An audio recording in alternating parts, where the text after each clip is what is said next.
Coin வந்து தேவனுக்கு காணிக்க கொடுக்கணுமேனு ஒரு ஒப்புக்கு தான் கொடுக்கறான். இப்ப நம்ம யார் வீட்டுக்காவது போறோம் கெஸ்டா, ஸ்நாக்ஸ கொண்டு வந்து இந்த சாப்பிடுங்க அப்படின்னு ஒரு மாதிரி பிடிக்காத மாதிரி மூஞ்ச வச்சுட்டு ஏதோ கொடுக்கணும்னு இப்படி போட்டா நீங்க சாப்பிடுவீங்களா? சாப்பிட மாட்டீங்க தானே? குப்பையில போட்டுருவீங்க. அப்போ நம்மளுக்கே அப்படி இருக்கு, தேவனுக்கு எப்படி இருக்கும்? அவன் வந்து ஏதோ கொடுக்கணுமே கொடுக்குறான், நல்ல மனசே இல்லாம அவன் மாட்டுக்கு எனக்கையோ கொடுக்கணுமே கொடுத்ததுனால காயினோட தேவன் ஏத்துக்கல. ஆபேலோடது மட்டும் எப்படி வானத்துல இருந்து அக்கினி இறங்கி அப்படியே அந்த காணிக்கை எடுத்துக்கிறார். உடனே அவனுக்கு பொறாமனா பயங்கர பொறாம.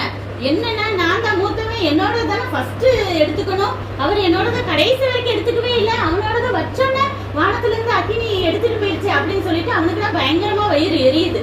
அப்போ அவன் வயிறு எரியுதுன்னு பொறாமப்பட ஆரம்பிக்கிறான். அப்ப என்ன வரும், அவன் அந்த தம்பியை பார்க்கும் போதெல்லாம் அவனுக்கு அதே ஞாபகம் வருது, கோபம் எரிச்சல் வருது. அப்ப அவன் முகம் வந்து ஒரு மாதிரி சுருக்கி போயிரும்ல, ரொம்ப எரிச்சல் பட்டான். அப்போ தேவன் வந்து கேக்குறாரு, அவருக்கு தெரியும் இவன் வந்து அடுத்து ஏதோ ஒரு பெரிய தப்பு பண்ண போறான்.